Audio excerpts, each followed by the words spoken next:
This video we're going to talk about juxtaglomerular cell tumor. That's a mouthful. It can also be called a reninoma. So these are rare tumors that can cause high blood pressure and it can cause hypokalemia, and I'll explain why in a minute. But first, let's talk about blood pressure. Your blood pressure, kind of heartbeat to heartbeat in the acute setting, is determined by your baroreceptor reflex. We have baroreceptors in our aortic arch. We also have it in our carotid sinus, and they help tell the medulla, where we have the cardiac centers and the vasomotor centers, whether or not we need immediate blood pressure changes from the autonomic nervous system. But with the kidneys, we have more of a long-term effect on our blood pressure, and where this takes place is at the juxtaglomerular apparatus. So let's take a look at it. So here's the juxtaglomerular apparatus, and it involves a couple of arterioles. So when we get blood flow to the kidneys, it comes in the renal artery, It comes in the renal artery, and that renal artery makes its way to the afferent arteriole right here that brings the blood into the little filtration units called nephrons. We have over 1 million nephrons in each kidney, and these are the functional units of the kidney. It's where we were filtrating and creating urine and reabsorbing things that we need back into the blood. So we can secrete waste as well, get waste into the filtrate. So we have this blood coming into the juxtaglomerular apparatus, and it's coming from the afferent arteriole, and then it forms this glomerulus, which is a tuft of capillaries where the filtration actually happens. Some things get filtrated out into this Bowman's capsule, and then it kind of enters the nephron in the proximal convoluted tubule. And the proximal convoluted tubule kind of dives down, forms the loop of Henle, kind of comes back up, and then we have what's called the distal convoluted tubule. And it kind of comes back in close to this whole thing and is part of this juxtaglomerular apparatus. And then it'll go out the collecting duct and into, the rest of the way. So it becomes urine.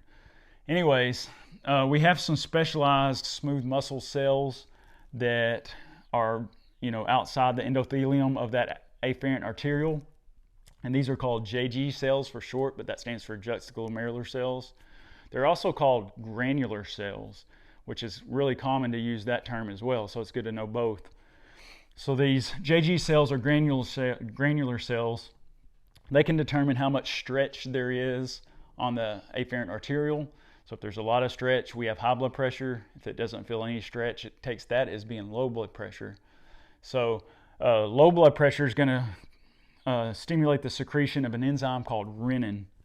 So renin is an enzyme that enters the blood, and here's how it happens. It immediately kicks it into that afferent arteriole, and then it does not get filtrated in the glomerulus. Once it gets through here, it'll leave through the efferent arteriole. That's this arteriole up here, the efferent arteriole, and that makes its way back to the renal vein and back into our circulation. There's another stimulus for renin, and that is what's called the macula densa cells, and they're part of this distal convoluted tubule.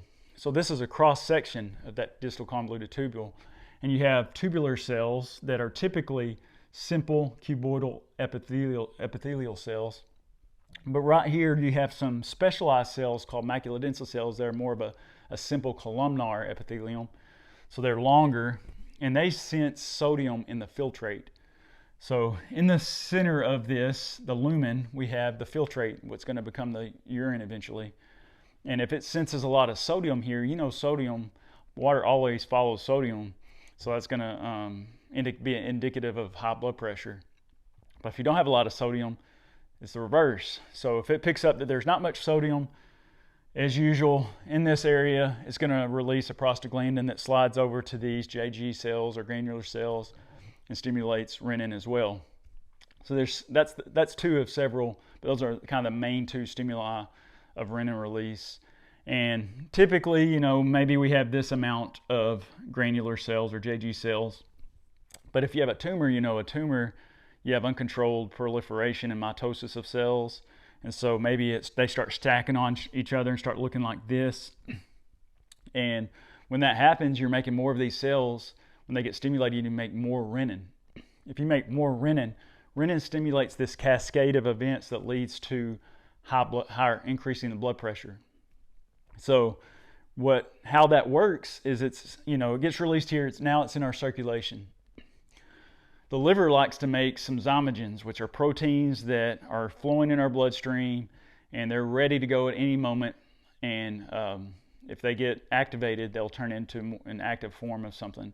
But it's nice because you already have that protein made, so you don't have to go through the whole transcription, translation, expression process. Everything can kind of happen quicker. So when renin sees this zymogen called angiotensinogen, and we can break this word down. Angio means blood vessel. Tensin means you're going to tense it up, clamp it down. And ogen just means that it's a zymogen that is not active yet. So what renin does is it cleaves off 10 amino acids, takes it from angiotensinogen to angiotensin 1. Still not active. This is a hormone that's flowing through our bloodstream. When it gets up to our lungs, about where the alveoli are, it'll release, there's an enzyme there waiting on it called angiotensin converting enzyme. And it's going to convert angiotensin 1 to angiotensin 2 right there at the lungs. Now, angiotensin 2 is a very powerful vasoconstrictor.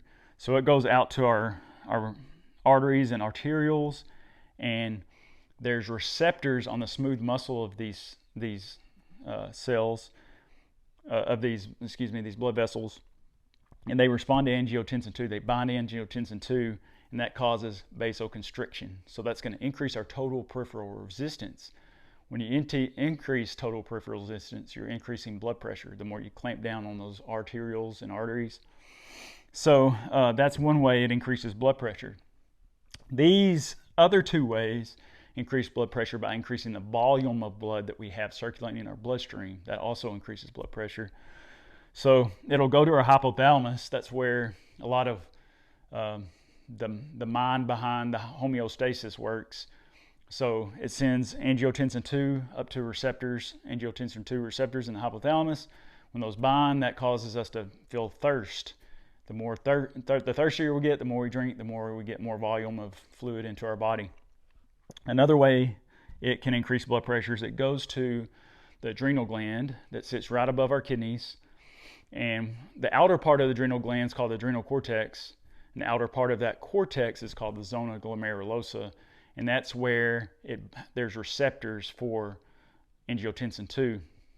It's a G protein receptor, and it'll stimulate release of aldosterone, which is a steroid hormone. So what aldosterone does, it goes back up to it's a hormone, goes in the bloodstream to the distal convoluted tubule, and it will facilitate the reabsorption of sodium. So it'll cause the sodium that's inside the filtrate to pass through the tubular cells back into our bloodstream. The more sodium we have coming back into the bloodstream, the more water follows it, and that increases our blood volume. So someone who has this tumor, this reninoma or this juxtaglomerular cell tumor, they're going to have hypertension, high blood pressure, and hypokalemia. How they get hypokalemia is when aldosterone goes over here to these tubular cells, sodium is positively charged. So a lot of times to get sodium one way, you have to trade it for a potassium, keep that neutrality going with the positive charges. So as sodium moves out, potassium moves in. Potassium moves into the filtrate, into the urine. It gets urinated out, we're losing that potassium. So that can lead to hypokalemia when we have a lot of this going on, because renin starts this whole process. So that kind of naturally takes us into the progression of how do you treat a reninoma or juxtaglomerular cell tumor. Or how do you treat hypertension in general?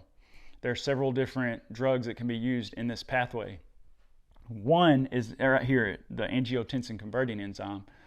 So if you block that ACE enzyme, you block the conversion of angiotensin 1 to angiotensin 2, that blocks all of this from happening. So that's going to help bring down your blood pressure. So that's one way. And a lot of these ACE inhibitors end in opril, lisinopril, captopril. Those are going to be the medications that block the ACE enzyme. Now, we can go a step further down.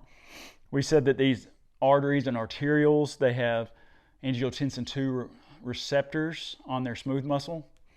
And if we block those receptors with ARBs, angiotensin 2 receptor blockers, then we can block the vasoconstriction and the subsequent total peripheral resistance and then subsequent increase in blood pressure. So ARBs are commonly prescribed. This would be like losartan, also valsartan. They all end in sartan, so those are the ARBs. The last one that can be used in the treatment of high blood pressure or reninoma is spironolactone, which is a potassium-sparing diuretic. So a diuretic, you already know that's going to decrease blood volume. A lot of diuretics, like loop diuretics, they can cause a lot of loss of potassium. I mean, if we want to spare that potassium, we can take a potassium-sparing diuretic. So that's what spironolactone does, is it blocks aldosterone, so it prevents that secretion of the potassium in here. It also blocks the reabsorption of sodium. Remember, sodium is going to carry water with it. So if you block that, you're going to block that increase in blood volume. So I hope that helps you understand this rare tumor and how it's treated.